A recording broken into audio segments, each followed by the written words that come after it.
শুরুতেই সংবাদ শিরোনাম। অস্থিরতার মাঝেই ইউনূস মোদির বৈঠক হচ্ছে ব্যাংককে। জাতীয় নাগরিক পার্টির বিবৃতি, বিএনপির কেন্দ্রীয় নেতৃত্বের নিয়ন্ত্রণ স্থানীয় পর্যায়ে নেই। মধ্যরাতে ওসির সঙ্গে মাতলামি, স্বেচ্ছাসেবক দলের ৩ জন গ্রেপ্তার, পরে বহিষ্কার। নির্বাচন করলে ৩টা সিট পাবে না, ৩০০ সিটের পাওয়ার দেখাইতেছে, জামাতকে উদ্দেশ্য করে বললেন বিএনপি নেতা ফজলুল। আন্তর্জাতিক অপরাধ ট্রাইব্যুনাল, শেখ হাসিনার বিরুদ্ধে পর্যাপ্ত সাক্ষ্য প্রমাণ পেয়েছে তদন্ত সংস্থা। ইরানে হামলা চালাতে যুক্তরাষ্ট্রকে আকাশসীমা ব্যবহার করতে দেবে না উপসাগরীয় দেশগুলো। শুনছিলেন সংবাদ শিরোনাম, এবারে বিস্তারিত। ইউনূস মোদির বৈঠক হচ্ছে ব্যাংককে। বিমস্টেক শীর্ষ সম্মেলনে যোগ দিতে বৃহস্পতিবার থাইল্যান্ডের রাজধানী ব্যাংককে যাচ্ছেন অন্তর্বর্তী সরকারের প্রধান উপদেষ্টা অধ্যাপক মোহাম্মদ ইউনূস। এই সম্মেলনের ফাঁকে প্রধান উপদেষ্টা ডক্টর মোহাম্মদ ইউনূসের সঙ্গে ভারতের প্রধানমন্ত্রী নরেন্দ্র মোদীর বৈঠক হতে যাচ্ছে। নাম প্রকাশে অনিচ্ছুক প্রধান উপদেষ্টার কার্যালয়ের একজন কর্মকর্তা এই বিষয়টি জানায়। বৈঠকটি আগামী শুক্রবার হতে যাচ্ছে। এই বিষয়ে আজ বুধবার রাজধানীর ফরেন সার্ভিস একাডেমিতে আয়োজিত সংবাদ সম্মেলনে রোহিঙ্গা সমস্যা ও অগ্রাধিকার প্রাপ্ত বিষয়াবলী সংলগ্ন প্রধান উপদেষ্টার হাই রিপ্রেজেন্টেটিভ খলিলুর রহমানও এই কথা বলেছেন। অধ্যাপক ইউনূসের সঙ্গে নরেন্দ্র মোদীর বৈঠক হবে কিনা এ প্রশ্নের জবাবে তিনি বলেন, আমরা এই বৈঠকের জন্য সরকারিভাবে অনুরোধ করেছি। আমাদের আশা করার সঙ্গত কারণ আছে যে বৈঠকটি হওয়ার যথেষ্ট সম্ভাবনা রয়েছে। বিএনপির কেন্দ্রীয় নেতৃত্বের নিয়ন্ত্রণ স্থানীয় পর্যায়ে নেই বলে মন্তব্য করেছেন জাতীয় নাগরিক পার্টি এনসিপি। এক বিবৃতিতে দলটি বলেছে, বিএনপির কেন্দ্রীয় নেতারা প্রায় সময় রাজনৈতিক কারণে হামলার বিরুদ্ধে কথা বলেছেন। অবাধ্য ও অপরাধী নেতা কর্মীদের বিএনপি বহিষ্কার করলেও হিংস্র কার্যকলাপ এখন চলছে। এ পরিস্থিতি দেশের রাজনৈতিক পরিস্থিতিকে ঘোলাটে ও অস্থির করে তুলেছে। স্থানীয় পর্যায়ে বিএনপি ও এর সহযোগী সংগঠনগুলোর আধিপত্য বিস্তারকে কেন্দ্র করে নিয়মিত সংঘর্ষ এবং বিভিন্ন রাজনৈতিক দলের নেতা কর্মীদের উপর হামলার প্রতিবাদে এই বিবৃতি দিয়েছে এনসিপি। একই সঙ্গে আধিপত্য বিস্তারকে কেন্দ্র করে বিএনপি এবং এর অঙ্গ সংগঠন ও সহযোগী সংগঠনগুলোর মাধ্যমে সংঘটিত বিভিন্ন হামলার নিন্দা জানানো হয় এই বিবৃতিতে। এনসিপির যুগ্ম সদস্য সচিব দপ্তর সালেহ উদ্দিন সিফাতের সই করা বিবৃতিতে বিএনপির কেন্দ্রীয় নেতৃত্বের প্রতি সন্ত্রাস, চাঁদাবাজ ও দখলদারদের বিরুদ্ধে কার্যকর ব্যবস্থা গ্রহণ করার আহ্বান জানানো হয়েছে। বগুড়ায় মধ্যরাতে পুলিশের একজন ওসির সঙ্গে মদ্যপ অবস্থায় মাতলামি করার অভিযোগে স্বেচ্ছাসেবক দলের এক নেতা এবং তার সঙ্গে থাকা 2 কর্মীকে গ্রেপ্তার করে কারাগারে পাঠানো হয়েছে। গতকাল মঙ্গলবার দিবাগত রাত 2টার দিকে বগুড়া শহরের প্রাণকেন্দ্র সাতমাথা এলাকার শেরপুর থানার ভারপ্রাপ্ত কর্মকর্তা ওসি শফিকুল ইসলামের সঙ্গে এই ঘটনা ঘটে। তিনি পুলিশ সুপারের বাসায় ঈদ পুনর্মিলনী অনুষ্ঠানে সপরিবারে যোগ দিতে এসেছিলেন। গ্রেপ্তারের আগে ওই 3 ব্যক্তি ওসির স্ত্রী সন্তানের সঙ্গে অসৌজন্যমূলক আচরণ করেন বলে অভিযোগ পাওয়া গেছে। গ্রেপ্তার ব্যক্তিরা হলেন বগুড়া শহর স্বেচ্ছাসেবক দলের সাংগঠনিক সম্পাদক রুহুল আমিন 36, স্বেচ্ছাসেবক দলের কর্মী আহসান হাবিব 18 ও নুরুল ইসলাম বয়স 18। তারা সবাই বগুড়া শহরের মালগ্রাম চাপড়পাড়ার বাসিন্দা। প্রত্যক্ষদর্শী ও পুলিশ সূত্রে জানা যায়, মঙ্গলবার দিবাগত রাত 1:30 থেকে 2টার দিকে শেরপুর থানার ওসি শফিকুল ইসলাম পুলিশের গাড়ি নিয়ে চা পান করতে সাতমাথায় আসেন। এ সময় গাড়িতে ওসির স্ত্রী সন্তান বসেছিলেন। স্বেচ্ছাসেবক দলের নেতা রুহুল আমিন কয়েকজন কর্মীকে সঙ্গে নিয়ে মধ্যরাতে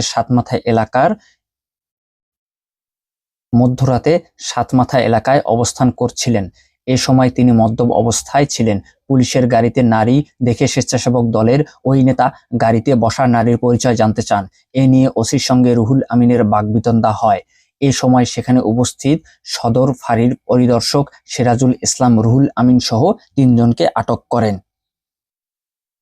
একলা নির্বাচন করলে 3টা সিট পাবে না, কিন্তু 300 সিটের পাওয়ার দেখাইতেছে এখন।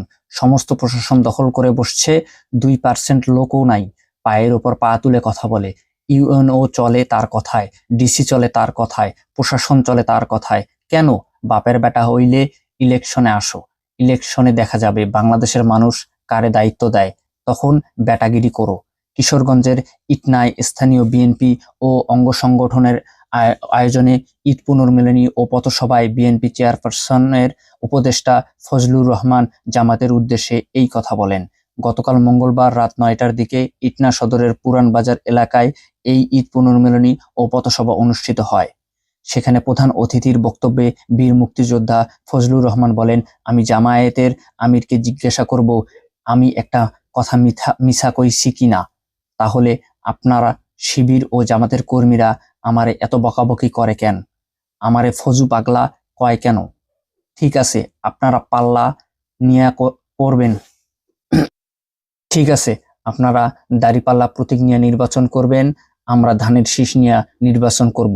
পাবলিককে ডিসিশন নিতে দেন, পাবলিক যারে ভোট দিব হে দেশ চালাইব, খালি বকাবকি করেন কেন? আর পেছন দিক দিয়া কালো অন্ধকারে বসে কুটকুট করেন কেন? 10 বছর কেমনে বিনা ভোটে থাকা যায়? কারণ জানেন, ভোট করলে জামানত থাকবে না। কূটকৌশল করে ক্ষমতায় থাকতে চান? এইটা কইলেই ফজলুর রহমান খারাপ। ফজলুর রহমান আরো বলেন, আপন ভাইয়ের সন্তানের জ্বালায় জান বাঁচে না, আবার সৎ ভাইয়ের সন্তানেরা আইছে। কারা? যারা এই মুক্তিযুদ্ধের সময় দালালি করছে, মুক্তিযুদ্ধের সময় যারা রাজাকার আলবদর ছিল। তৌহিদি জনতা আমার পোস্টারে কেন জুতা মারেন? মারেন, আমার কপালেও মারেন, কারণ এই দেশ স্বাধীন, আর আপনাদের মাফ করছি বলেই তো জানা গেছে। ইরানে হামলা চালাতে যুক্তরাষ্ট্রের যুদ্ধবিমানকে নিজেদের বিমানবন্দর ও আকাশসীমা ব্যবহার করতে দেবে না সৌদি আরব ও উপসাগরীয় অঞ্চলের অন্যান্য দেশগুলো এরই মধ্যে এ বিষয়ে নিষেধাজ্ঞা জারি করেছে। গত রোববার 30 মার্চ মার্কিন প্রেসিডেন্ট ডোনাল্ড ট্রাম্পের ইরানে বোমা হামলা চালানোর ঘোষণার পর এই সিদ্ধান্ত নিয়েছে উপসাগরীয় অঞ্চলের দেশগুলো। সৌদি আরব, সংযুক্ত আরব আমিরাত, কাতার ও কুয়েত এরই মধ্যে যুক্তরাষ্ট্রকে বলে দিয়েছে ইরানে হামলা চালানোর জন্য তারা নিজেদের আকাশসীমা বা ভূখণ্ড ব্যবহার করতে দেবে না। ইরানে হামলা চালানোর সঙ্গে জড়িত কোনো মার্কিন উড়োজাহাজ এসব দেশ থেকে জ্বালানিও নিতে পারবে না। এমনকি হামলা সংশ্লিষ্ট উদ্ধার অভিযান পরিচালনার জন্য যুক্তরাষ্ট্রের যুদ্ধবিমানকে নিজেদের আকাশসীমা বা ভূখণ্ড ব্যবহার করতে দেবে না তারা। সাবেক স্বৈরাচার প্রধানমন্ত্রী শেখ হাসিনার বিরুদ্ধে গণহত্যা সহ মানবতা বিরোধী অপরাধের মামলায় পর্যাপ্ত সাক্ষ্য প্রমাণ পেয়েছে আন্তর্জাতিক অপরাধ ট্রাইব্যুনালের তদন্ত সংস্থা। এই মামলায় যে কোনো সময় ট্রাইব্যুনালে আনুষ্ঠানিক অভিযোগ দাখিল করা হবে বলে জানিয়েছে চিফ প্রসিকিউটর। আন্তর্জাতিক অপরাধ ট্রাইব্যুনালের চিফ প্রসিকিউটর মোহাম্মদ তাজুল ইসলাম আজ বুধবার বিকেলে প্রথম বলেন, পর্যাপ্ত সাক্ষ্য প্রমাণ শেখ হাসিনার বিরুদ্ধে পাওয়া গেছে, এটা আদালতে আমরা প্রমাণ করব ইনশাআল্লাহ। সেটার উপর বাকি তৎপরতা অব্যাহত আছে। আমরা অকাট্যভাবে প্রমাণ করব তার অপরাধ।